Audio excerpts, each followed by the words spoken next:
Okay, we have left Caspian and the old Narnians, and they are not doing well in the war against Caspian's uncle Miraz. And so they've decided that their time is most dire and they're going to blow Susan's horn. Of course, we know everything that's coming together. So let's just go ahead and jump in to chapter 8 and see what happens. Chapter 8, How They Met. Or excuse me, how they left the island. And so, said Trumpkin, for, as you have realized, it was he who had been telling all this story to the 4 children sitting on the grass in the ruined hall at Cair Paravel. And so I put a crust or 2 in my pocket, left behind all the weapons but my dagger, and took to the woods in the gray of the morning. I'd been plugging away for many hours when there came a sound that I had never heard like in all of my born days. I won't forget it. The whole air was full of it, loud as thunder, but far longer, cool and sweet as music over water, but strong enough to shake the woods. And I said to myself, if that's not the horn, call me a rabbit. And a moment later, I wondered why he hadn't blown it sooner. What time was it? Asked Edmund. Between 9 and 10 of the clock, said Trumpkin. Just when we were pulled at the railway station, said all of the children, and looked at one another with shining eyes. Oh, please go on, said Lucy to the dwarf. Well, as I was saying, I wondered, but I went on as hard as I could pelt. I kept on all night, and then, when it was half light this morning, as if I had no more sense than a giant, I risked a shortcut across open country to cut off a big loop of the river, and I was caught. Not by the army, but by a pompous old fool who has charge of a little castle which is Miraz's last stronghold towards the coast. I needn't tell you they got no true tale out of me, but I was a dwarf, and that was enough. But lobsters and lollipops, it's a good thing the old fool is a pompous fool. Anyone else would have run me through there and then. But nothing would do for him short of a grand execution, sending me down to the ghosts in the full ceremonial way. And then this young lady, he nodded at Susan, does her bit of archery, and it was pretty good shooting, let me tell you. And here we are, and without my armor, for of course they took that. He knocked out and refilled his pipe. Great Scott, said Peter. So it was the horn, your horn, Sue, that dragged us all off the seat of the platform yesterday morning. I can hardly believe it, yet it all fits in. I don't know why you shouldn't believe it, said Lucy. If you believe in magic at all. Aren't there lots of stories about magic forcing people out of one place and out of one world and into another? I mean, when the magician in the Arabian Nights calls up Jinn, it has to come. We had to come, just like that. Yes, said Peter. I suppose what makes it feel so odd is that in the stories it's always someone in our world who does the calling. One doesn't really think about where Jinn was doing the coming from. And now we know what it feels like to be Jinn, said Edmund with a chuckle. Golly, it's a bit uncomfortable to know that we can just be whittled away for like that. It's worse than what Father says about living at the mercy of a telephone. Aren't we living at the mercy of a telephone today? Oh, too true. But we want to be here, don't we? Said Lucy. If Aslan wants us. Meanwhile, said the dwarf, what are we to do? I suppose I better go back to King Caspian and tell him no help has really come. No help, said Susan, but it has worked, and here we are. Yes, to be sure. I see that, said the dwarf, whose pipe seemed to be blocked. At any rate, he made himself very busy at cleaning it. But Well, I mean, but don't you see who we are? Shouted Lucy. You are stupid. I suppose you are the four children out of the old stories, said Trumpkin, and I'm very glad to meet you, of course. And it makes it very interesting, no doubt. But no offense. And you know when people say no offense, they're about ready to give an offense, right? We do that all the time. All right, but no offense. And he hesitated again. Do get on with whatever you're going to say, said Edmund. Well then, no offense, said Trumpkin. But you know, the king and Truffle Hunter and Dr. Cornelius were expecting, well, if you see what I mean, help. To put it in another way, I think they've been imagining you as great warriors. As it is, we're awfully fond of children and all that, but just at the moment, in the middle of a war, I'm sure you understand. You mean you think we're no good, said Edmund, getting red in the face. Now pray don't be offended, interrupted the dwarf. I assure you, my dear little friends. Little? From you? That's just too much, said Edmund, jumping up. I suppose you don't believe we won the Battle of Verona. Well, you can say what you like about me, because I know. There's no good losing our tempers, said Peter. Let's fit him with some fresh armor and fit ourselves out from the treasure chamber, and we'll talk after that. I don't know quite what's the point, said Edmund, but Lucy whispered in his ears. Hadn't we better do what Peter says? He is the High King, you know, and I think he has an idea. So Edmund agreed, and by the aid of his torch, which is a flashlight, remember, by the aid of his torch, they all, including Trumpkin, went down the steps again into the dark coldness and the dusty splendor of the treasure house. The dwarf's eyes glistened as he saw the wealth that lay on the shelves, though he had to stand on his tiptoes to do so, and he muttered to himself, It would never do good to let Knickerbrick see this. Never. Then they found easily enough a small mail shirt for him, a sword, a helmet, a shield, a bow, and a quiver of arrows, all dwarfish size. The helmet was copper set with rubies, and there was gold on the hilt of his sword. Trumpkin had never seen, much less carried, so much wealth in all of his life. The children also put on mail shirts, helmets, a sword, and a shield were found for Edmund and a bow for Lucy. Peter and Susan, of course, already were carrying their gifts.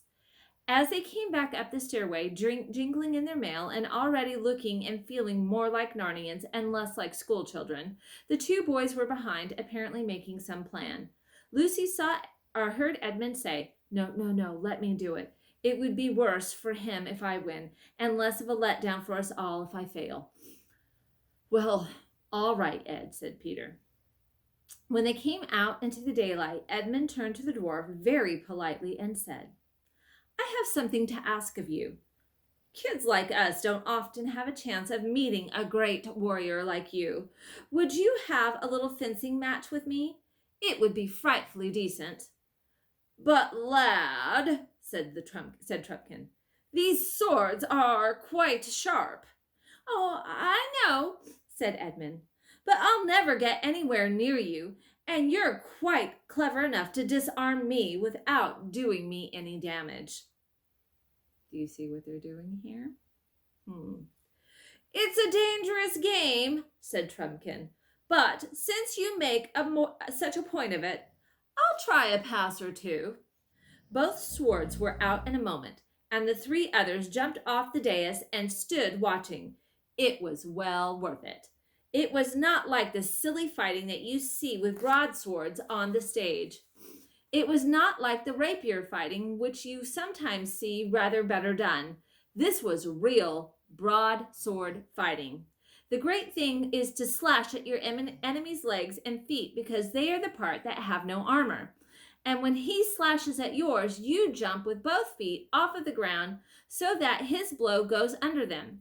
This gave the dwarf an advantage because Edmund, being much taller, had to always be stooping. I don't think Edmund would have had a chance if he would have fought Trumpkin 24 hours earlier, but the heir of Narnia had been working upon him ever since they arrived on the island, and all of his old battles came back to him, and his arms and fingers remembered their old skill. He was King Edmund once more. Round and around the two combatants circled. Stroke after stroke they gave, and Susan, who could never learn to like this sort of thing, shouted out, "Oh, do be careful!" And then, so quickly that no one, unless they knew as Peter did, could quite see what happened, Edmund flashed his sword around with a peculiar twist. The dwarf's sword flew out of his grip, and Trumpkin was wringing his empty hand as you do after a nasty sting from a cricket bat, or like a baseball bat.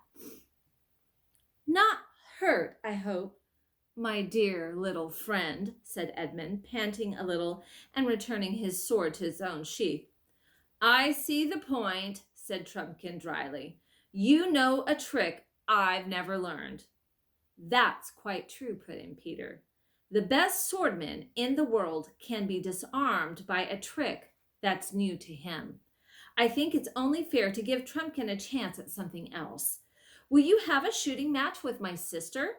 There's no tricks in archery, you know." "Uh-huh, you're jokers, you are," said the dwarf. "I begin to see as if I didn't know she can shoot, after what happened this morning. All the same, I'll give it a try." He spoke gruffly, but his eyes brightened, for he was a famous bowman among his own people. All 5 of them came out to the courtyard. "What's to be the target?" said Peter. "I think that apple hanging over the wall on the branch there would do nicely," said Susan. "Oh, that'll do nicely, lass," said Trumpkin. "You mean the yellow one near the middle of the arch?" Oh, no, not that," said Susan. "The red one up above, over the battlement." The dwarf's face fell. "Looks more like a cherry than an apple," he muttered, but he said nothing out loud. They tossed up for first shot, greatly to the interest of Trumpkin, who had never seen a coin tossed before. And Susan lost. They were to shoot from the top of the steps that led from the hall into the courtyard. Everyone could see from the way the dwarf took his position and handled his bow that he knew what he was about. Twang went the string. It was an excellent shot. The tiny apple shook as the arrow passed, and a leaf came fluttering down. Then Susan went to the top of the steps and strung her bow. She was not enjoying her match half as so much as Edmund had enjoyed his, not because she had any doubt about hitting the apple, because Susan was so tender-hearted that she almost hated to beat someone who had already been beaten already. The dwarf watched her keenly as she drew the shaft to her ear.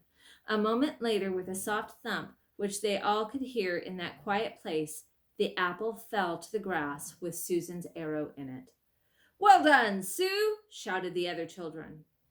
"It really wasn't any better than yours," said Susan to the dwarf. "I think there was a tidy breath of wind as you shot." "No, there wasn't," said Trumpkin. "Don't tell me. I know when I'm fairly beaten. I won't even say that the scar at my last wound scratches me a bit when my arm fell well back." "Oh, you're wounded?" asked Lucy. "Do let me look." "It's not a sight for little girls," began Trumpkin, but then suddenly he checked himself. "There I go, talking like a fool again," he said. "I suppose you are as likely a great surgeon as your brother was to be a great swordsman, or your sister a great archer." He sat down on the steps and took off his hauberk and slipped down his little shirt, showing an arm hairy and muscular, as a sailor's, though not much bigger than a child's. There was a clumsy bandage on the shoulder which Lucy proceeded to unroll. Underneath, the cut looked very nasty, and there was a good deal of swelling. "Oh, poor Trumpkin," said Lucy. "How horrid!" Then she dripped onto one little single drop from the cordial from her flask. "Hello, what have you done?" said Trumpkin. But however he turned his head and squinted and whisked his beard from to and fro, he couldn't quite see over his shoulder. Then he felt it as well as he could, getting his arms and fingers into a very difficult positions, as you do when you're trying to scratch a place that is just out of reach. Then he swung his arm and raised it and tried the muscles, and finally jumped to his feet, crying, "Giants and junipers! It's cured! It's as good as new!" After that he burst into a great laugh and said, "Well, I've made a great big fool of myself, as any dwarf ever did. No offense, I hope. My humble duty to your majesties all. Humble duty. And thanks for my life, my cure, my breakfast, and my lesson." The children all said that it was quite all right and not to mention it. "And now," said Peter, "if you've really decided to believe in us—" "Oh, I have," said the dwarf. "It's quite clear what we have to do. We must join King Caspian at once." "The sooner the better," said Trumpkin. "My being such a fool has already wasted about an hour." "It's about 2 days' journey the way you came," said Peter. "For us, I mean. We can't walk all day and all night like you dwarfs." Then he turned to the others. "What Trumpkin calls Aslan's How. It's obviously the stone table itself. You remember it was about a half day's march or a little less from the down at the fords of Baruna." "Baruna Bridge, we call it," said Trumpkin. "Oh, there was no bridge in our time," said Peter. "And then from Baruna to here was about another day and a bit. We used to get home about tea time on the second day, going easily. Going hard, we could do the whole thing in a day and a half, perhaps." "But remember, it's all woods now," said Trumpkin, "and there are enemies to dodge." "Look here," said Edmund. "Need we go the same way that our dear little friend came?" "Oh, no more of that, your majesty, if you love me," said the dwarf. "Very well," said Edmund. "May I call you our DLF?" "Oh, Edmund," said Susan, "don't keep on him like that." "That's all right, lass. I mean, your majesty," said Trumpkin with a chuckle. "A jibe won't cause a blister." And after that, they had often called him DLF till they'd almost forgotten what it meant. "As I was saying," continued Edmund, we needn't go that way. Why shouldn't we row a little south till we come to Glasswater Creek, and then row up it? That brings us behind the hill of the stone table, and we'll be safe while we're at sea. If we start at once, we can be at the head of Glasswater before dark, get in a few hours' sleep, and then be with Caspian pretty early tomorrow." "What a thing it is to know the coast," said Trumpkin. "None of us knows anything about Glasswater." "What about food?" asked Susan. "Oh, well, we'll have to do with apples," said Lucy. Let's get on. We've nothing yet, and we've been here nearly 2 days. And anyway, no one's going to have my hat for a fish basket again," said Edmund. They used one of the raincoats as a kind of a bag and put a good many apples into it.